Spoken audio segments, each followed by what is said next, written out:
Hello, everybody, and happy Martin Luther King Jr. Day and weekend, whole weekend, really.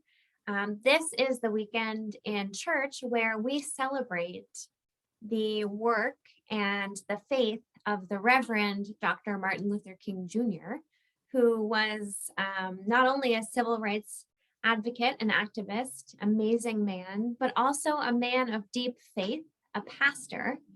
And so this weekend in church, we're focusing on the idea, the concept of liberation. So much of what Reverend Dr. Martin Luther King Jr. spoke about and acted on behalf of is liberation or freedom for all people, no matter their skin color, their gender, how much money they have, and all other lines of difference. So I've got a story to share with you today about race called Not My Idea, a book about whiteness. It's written and illustrated by Anastasia Higginbotham. I'm going to share my screen so you can see some of the pictures.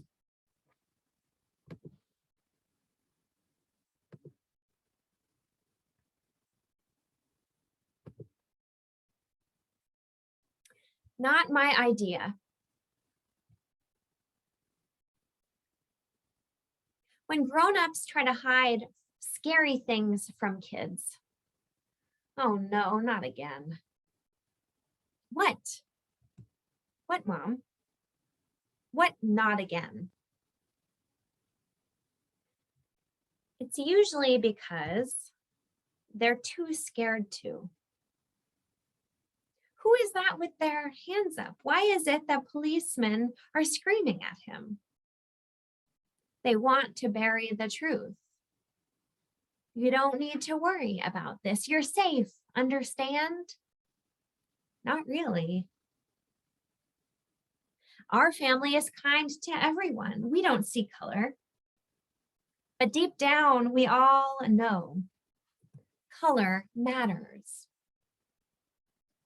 Skin color makes a difference in how the world sees you and in how you see the world.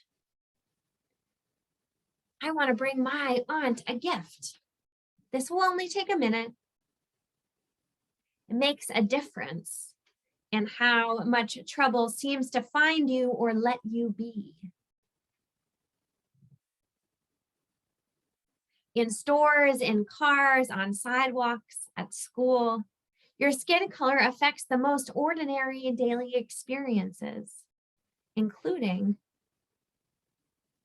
which neighborhoods welcome you,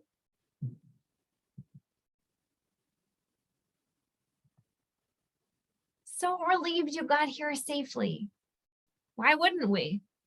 The protests, they're blocking the road. You may get the message that racism is happening only to Black and brown people. Racism is a white person's problem, and we are all caught up in it, mostly by refusing to look at it. You can face this.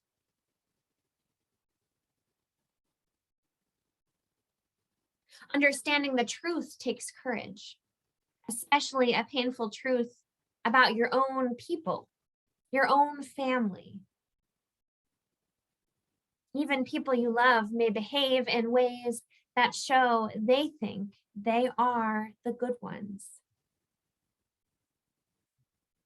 Racism was not your idea. You don't need to defend it. You can bring your curiosity to learn about it and see that it's true.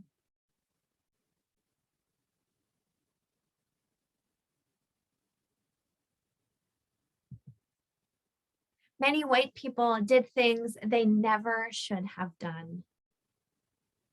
Denied opportunity, denied housing, denied voting rights.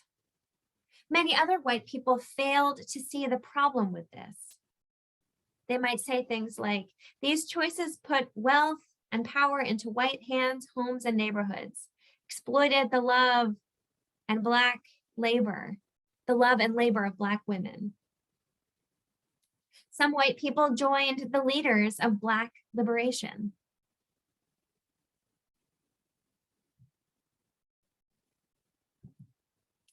Racism is still happening. It keeps changing and keeps being the same. And yet, just being here alive in this moment, you have a chance to care about this, to connect.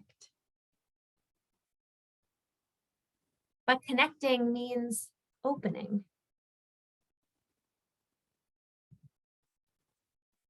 And opening sometimes feels like breaking.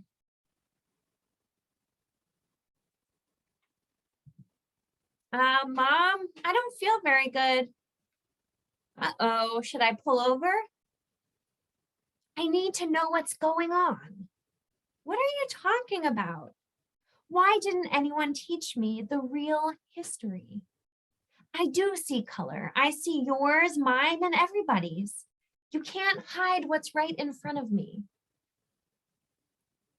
I know what that police officer did was wrong. Go with your instincts on this one. Racial justice is possible, but only if we're honest with each other and ourselves. I see a playground over there. Want to get some air? Yes, I do. Your history's not all written yet.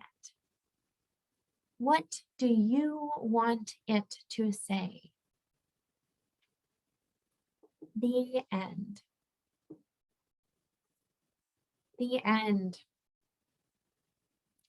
So we had a couple of different things going on in the story. We had the young child and their mother. And then we had the sort of storyline, right? And so they were in conversation back and forth about the child learning for the first time about the racial history of our country, of the United States. And then we had the sort of narrator talking about opening ourselves up to this reality. And so this weekend is a time where we remember the truth of the racism in the society that we live in. And we recommit ourselves to being anti-racist in our thoughts and our actions and our words and our behavior. And so I encourage all of you children to talk with your grown-ups this week about what anti-racism might look like in your household, in your school, in your relationships. And if you're an adult, I welcome you to reflect a little bit on your own anti-racism journey and really think about how this weekend might be a time for you to recommit to your own journey to become part of the change, part of the catalyst for social change and transformation in our world, starting in our town.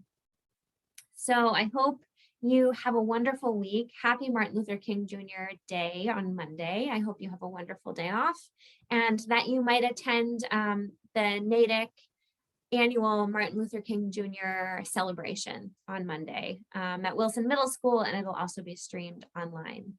So take care, my friends, and be well.